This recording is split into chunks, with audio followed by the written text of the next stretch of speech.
I received a phone call to work fire and safety at an event. I started these things on Tuesday nights, every other Tuesday night, on all summer long, 300-foot street drags. It turned out really well. Scott, I've known, he's been a family friend forever, so he basically came on right away as my safety coordinator. It was actually my last pass. We lined up, went down. It was really fuzzy at the end. I started feeling lightheaded, and as soon as I pulled in behind him, I knew I was gonna pass out, and that was the last thing I remember. We have a medical emergency on the runoff, which is at the end of the track. I proceeded to look to the left of the truck, and I saw somebody laying on the ground. I dropped to my knee, felt for a pulse, and then I pretty much determined that the patient was pulseless, and I started going to full CPR. Approximately 15 minutes full CPR. So Scott, he was going pretty violently on, trying to get him going to revive him again, because he was all cold. I mean, we didn't know what was going to expect. I thought he was gone. So the fire crew got on the scene, the rescue. I watched, they shocked him once, shocked him again, and then I heard the ambulance crew say, we have a pulse. And that was pretty emotional, just because 95% of the people don't survive CPR. I'm like the main provider, so without me being here, I have 2 kids, so it's hard for me to think what would have happened without me being here. So words can't describe on how thankful I am for him to do that. When Scott told me about the response that he performed and helped a man save his life, that's kudos to him for having that training, background, passion. And as anyone would meet Scott, they would know that he was so excited to be here at Daytona when he got hired. I could tell right away that he was going to be one of our best people.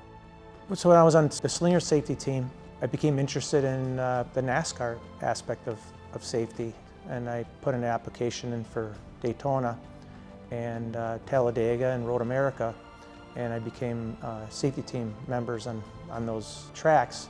So when I'm at a racetrack, and it doesn't matter what racetrack it is, when a car goes by, I just don't see a car with a number on it. I look, watch, and I see a face. It becomes really personal to me when I see that. He's always friendly. He got to know everybody on a personal level. You knew if you got in a wreck, he was going to be the first one to your car, and he was going to help you get you out of that car. And the people that he's trained, they've learned from the best. Just has something about him that he wants to do the best he can for everybody. There's always thriving to do better. That was always in my mind, what can I do better? Some guys, they just show up, they want to do their job, go home at the end of the night. I mean, he'd be there practicing with a safety crew. To see the safety team grow the way it did, to know that we had the best that there was. He would take his own personal time, money, efforts to make sure people had everything they needed to make things better. I would love to have a team of 100 Scotts out here. They don't do it because they're going to get rich on it. They do it because they love it. Winning this award, I hope it shows being a first responder at a track and how we're kind of in the shadow, in the background, and how important we are at a racetrack. Those are the guys that you see for the first time after you've had an accident or a crash.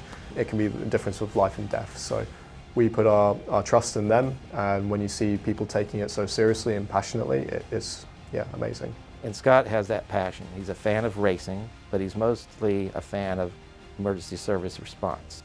When I pass through the tunnel, that feeling when I get to the other side of that tunnel, the excitement, the anticipation, the rarity, it all comes back. I connect it to helping people. Not every outcome at any type of emergency scene the outcome is good. So when you do have a really good outcome at a scene like with John, you live on that for a long time. I'm Scott Finco, and I'm a Whelen Everyday Champion.